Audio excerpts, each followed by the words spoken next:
Soal gimana sih Pak Prabowo ini merespons ketika mengetahui ada nih akademisi yang ingin menggulingkan kekuasaan gitu. Pasti sedih dan kecewa. Kemarin di pidato kan kita lihat juga beliau kelihatan kecewa kan. Ya walaupun beliau bilang ya boleh ini segala macam tapi lewat jalur, tapi itu kan ya tampak kecewa kan, beliau lagi ngebangun nih.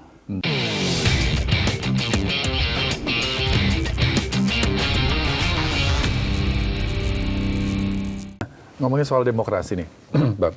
Kalau Abang lihat di Indonesia sekarang ini di 2026, level demokrasi kita itu sudah seperti apa sih, Bang? Saya nggak tertarik ngomong level demokrasi. Buat apa ngomong level demokrasi? Level demokrasi Israel di atas Indonesia loh. Cek aja ranking demokrasi Israel. Baik nggak negara itu?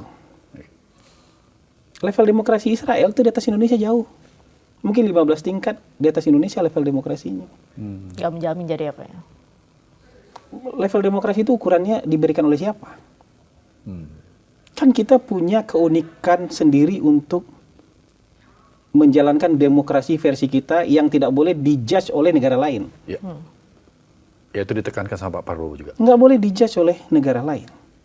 Negara lain itu nggak punya itu nama, kita ini coba sila Pancasila itu cuma 5. Itu dasar negara kita itu. Ada dasar ketuhanannya, ketuhanan yang Maha Esa. Itu dasar spiritualitas dan agama kita tuh, fondasinya. Internasionalismenya kita dirubuskan dengan kata-kata ini internasionalisme. Jadi semua hubungan internasional Indonesia berlandaskan ini, kemanusiaan yang adil dan beradab. Itu internasionalismenya Indonesia. Itu hebatnya Bung Karno tuh.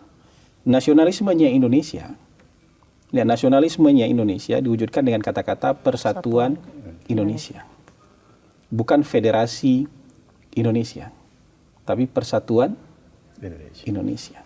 Bukan Konfederasi Indonesia, tapi Persatuan Indonesia. Demokrasi kita dirumuskan dengan kata-kata kerakyatan yang dipimpin oleh hikmat, kebijaksanaan dalam permusyawaratan perwakilan. Di negara lain nggak ada ini. Negara lain tuh nggak ngerti cara musyawarah mufakat, nggak ngerti mereka. Mereka taunya voting kalau nggak ada split berarti aklamasi gitu doang. Di tempat kita tuh ada musyawarah. Kalau musyawarah untuk mufakat tidak tercapai baru voting. Mereka nggak akan mau mengukur yang seperti ini. Apa ini Indonesia seia sekata musyawarah mufakat itu? Padahal ini wisdom lokalnya kita yang nggak boleh dijudge oleh negara. Ekonomi kita dirubuskan dengan kata-kata keadilan sosial bagi seluruh rakyat. Ini 5 dasar negara kita. Nah, demokrasi yang mereka bilang itu demokrasi versi apa? Dan demokrasi versi barat, versi orang kulit putih ini pun sekarang sudah demokrasi yang busuk dan buruk. Semua kejahatan, semua kelakuan yang buruk-buruk yang sekarang terjadi di dunia ini dikerjakan oleh negara demokrasi. Iya. Semua kejahatan kemanusiaan yang dilakukan hari ini tuh sebagian besar pelakunya negara demokrasi, yang negara otoriter sekalipun nggak akan kepikiran untuk melakukan itu. Cuma negara demokrasi yang berani hostile take over presiden negara lain. Negara otoriter lain nggak pernah kayak gitu tuh. Kepikiran aja nggak? Kepikiran aja belum tentu tuh. Cuma negara demokrasi yang berani rame-rame tuh nyerbu Irak, nyerbu Afghanistan, nyerbu di Somalia, di Tunisia, bikin kacau negara lain. Yang negara yang dicap totaliter nggak pernah melakukan itu. Jadi demokrasi yang dijadikan standar itu demokrasi versi siapa? Versi orang-orang kulit putih itu. Saya menolak tegas dan menolak keras itu. Tapi kalau kita bicara sekarang ada kebebasan berpendapat nggak di Indonesia? Ada. Ada. TV ada yang diberedel-beredel nggak? Enggak. Media sosial ada censorship nggak? Nggak ada. Malah kita ini brutal sekali. Padahal negara yang ngaku demokrasi punya payung undang-undang untuk mengatur dan censorship media sosial. Israel itu censorship media dan media sosial. Negara lain itu untuk menjaga kepentingan negara mereka punya, kayak Singapura itu punya POFMA. Protection from misinformation, POFMA Misinformation Act. untuk menangkal hoax ya. Menangkal hoax. Protection from False and Misinformation Act. Oke. Menangkal hoax tapi pakai undang-undang. Jadi kalau kamu bikin hoax, mungkin nggak di penjara, tapi dendanya $300.000. Bangkrut deh. Ya. Kalau tiba-tiba Mas Rizky bikin hasutan, Ya. bikin berita bohong, Fake news. mungkin nggak akan di penjara, tapi dendanya $500.000. Tapi itu kan juga Bangkrut, udah Bang. jelas Sudah ada jelas. undang-undangnya. Iya, Bangkrut deh gitu. Dan kita sangat bebas ini, nggak ada hukumannya, Hukumannya cuma selembar keras minta maaf, selembar kertas pernyataan minta maaf, udah selesai. Ya. Ya tapi itu wisdomnya Indonesia, oke lah. Jadi Iya. mau ngukur demokrasi itu pakai apa? Ada pemilu nggak di Indonesia? Ada. Ada. Ada periodisasi pembatasan kekuasaan nggak di Indonesia? Ada. Oke. Yang dia bilang, oh tapi kan ini prosedural aja. Negara mana yang menurut Anda benar-benar demokratiknya itu? Berjalan. Ada, mungkin ada yang sesuai cita-cita dia, tapi mungkin nggak bisa diterapkan di Indonesia. Iya. Sama kayak demokrasi versi Indonesia nggak bisa diterapkan di tempat lain. Oke. Jadi bayangan yang paling gampang itu, Israel itu mungkin 10-15 tingkat lebih tinggi demokrasi dibandingkan Indonesia menurut lembaga pemeringkat demokrasi. Nah gitu aja. Apakah itu negara yang baik menurut Anda, kan gitu aja. Oke. Nah, kalau Menarik. kita balik ke yang kasus Saiful Mujani tadi, Pak. Kalau dari informasi orang-orang di sekitar Pak Hasan gitu, ada nggak bocoran soal gimana sih Pak Prabowo ini merespons ketika mengetahui ada nih akademisi yang ingin menggulingkan kekuasaan gitu? Pasti sedih dan kecewa. Kemarin di pidato, kan kita lihat juga, beliau kelihatan kecewa kan. Ya walaupun beliau bilang ya boleh ini segala macam, tapi lewat jalur, tapi itu kan ya tampak kecewa kan, beliau lagi ngebangun nih. Lagi menjalankan sumpahnya, kan beliau disumpah nih. Lagi menjalankan sumpahnya, lagi memenuhi kewajiban sesuai dengan sumpahnya, sesuai dengan program yang ditawarkan kepada masyarakat dan program dia yang dipilih oleh masyarakat. Lagi jalan tuh direcokin. Dan mau diancam digulingkan itu kan ancaman. Yeah. Threat itu ancaman. Kalau antara negara ancaman-ancaman itu sudah berakhir dengan rudal tuh, preemptive action, Yeah. preemptive strike. Sebelum diserang nyerang duluan. Tapi kan pemerintah nggak begitu. Jadi kalau saya melihat dari sisi pemerintah wajar lah kecewa. Lagi ngebangun baik-baik. Terus kemudian tiba-tiba ada isu ini, isu dari mana? Ya. Ada kepentingan apa?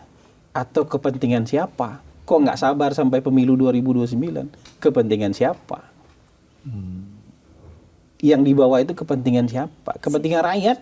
Rakyat yang banyak apa rakyat yang sedikit? Atau jangan-jangan kepentingan kalian 20 orang itu aja? 19 orang. 19 orang, kan 20 sama fotografer. Iya. Gitu. Baik. Nah, Bang Hasan Hasbi kan pernah di kantor komunikasi Presiden, Pak. Iya. Tentunya narasi-narasi yang buruk terhadap pemerintah, itu kan tadi Abang bilang juga harus dilawan dengan narasi. Iya.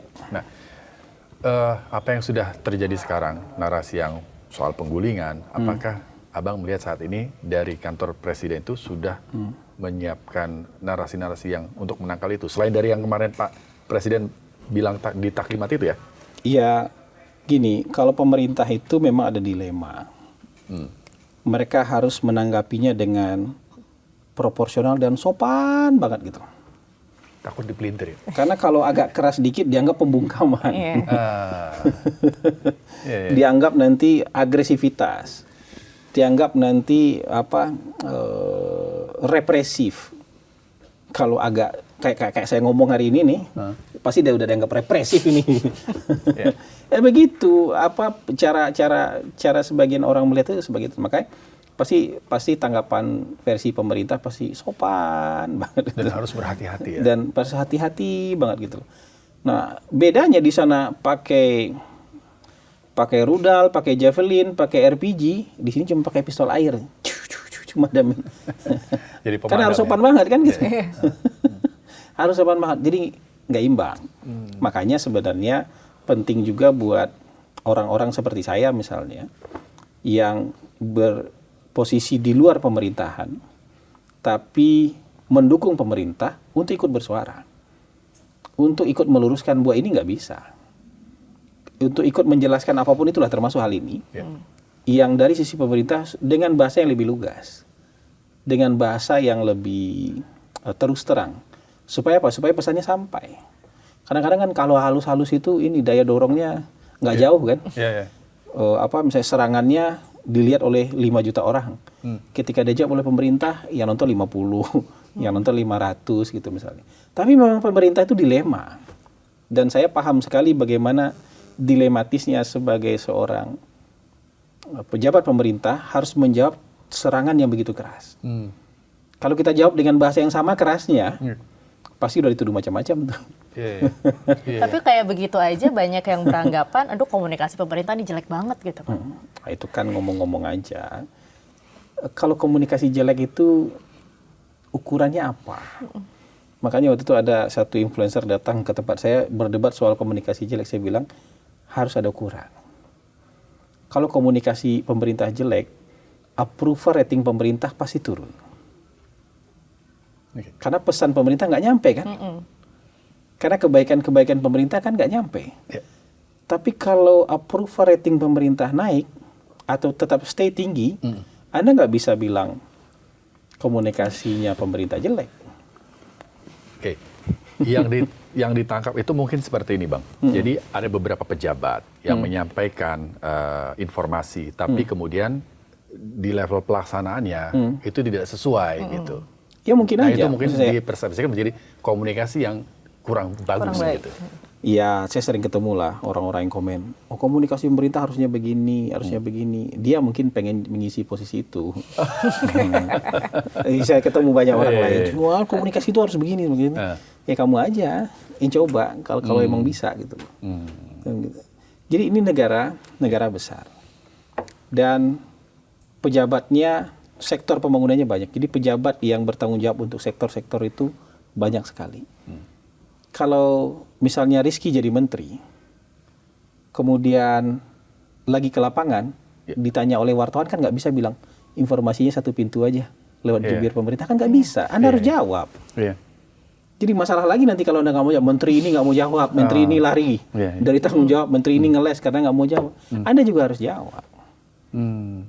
Makanya sebenarnya yang paling baik itu tanya dulu kira-kira Anda mau nanya apa, karena kan kita bukan Wikipedia, nggak tahu semua data teknis hari itu. Jadi, tapi kalau misalnya bahwa menteri teknis boleh jawab, kemudian juru bicara pemerintah di kantor presiden juga bisa menjawabnya, itu kan bagus. Jadi nggak cuma satu pintu, nggak cuman memang mungkin gini, kita harus tahu juga, nggak semua orang itu expert soal menyampaikan opini. Gak semua orang juga setiap hari dalam keadaan fit, secara emosional, secara fisik, secara psikis untuk menjawab pertanyaan. Ya pasti ada lah yang kayak gitu-gitu. Itu tuh sunatullah lah. Pejabat keseleo lidah itu sunatullah lah. Dibully orang tuh sunatullah lah. Ya nggak boleh menurut saya semua beban dilempar ke presiden, itu yang nggak boleh. Diem aja gitu. Ada persoalan apa, diem aja gitu. Padahal dia harus pasang badan harusnya. Itu yang saya bilang, ini ibaratnya presiden itu kiper. Pemain di depannya bola dilepasin aja. Dibiarin aja lewat, biar kiper yang ngadapin bola gitu. Ini mau main sliding nggak apa-apa, mau main tackle nggak apa-apa. Yang penting bola jangan sampai ke kiper. Kecuali terpaksa sekali baru bola sampai ke kiper. Jadi nggak apa-apa, misalnya pasti cedera lah di depan itu, mau jadi menteri, mau jadi jubir pemerintah itu pasti ada cederanya, dibulinya pasti ada, keseleo lidahnya pasti ada. Tapi itu bukan indikator komunikasi pemerintah buruk. Maksudnya bukan indikator yang bisa kita pakai bersama. Indikator bersamanya adalah penilaian publik. Penilaian publik itu wujudnya apa? Angka approval rating gitu. Oke. Nah.